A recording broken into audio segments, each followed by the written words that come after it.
A very sad and tragic update to the Basheera Tripp story. This is a story that happened August 6th of 2020 in that viral video in which we saw a woman run over a man with her car. It turns out it was the father of Basheera Tripp's two children. His name was James Duke Johnson Jr., and Basheera Tripp was behind the wheel of this car.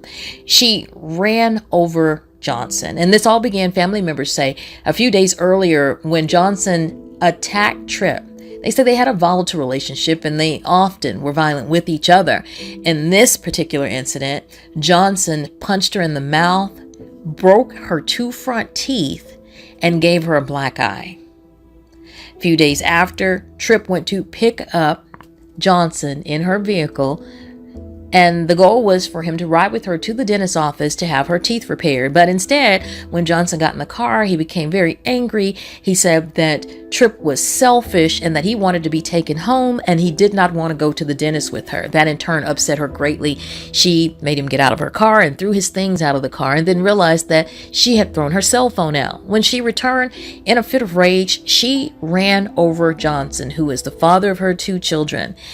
He laid in a coma for 15 months after this incident with a fractured skull in a coma. He never woke up. Eventually, he died. A few months later, Tripp, realizing, as she said, that female domestic violence survivors, African American ones that is, that they're the least likely to believe, the least likely to be protected. So Tripp pled guilty to aggravated malicious wounding, and instead of being able to use the fact that she was an abused woman as her defense, she took a plea deal.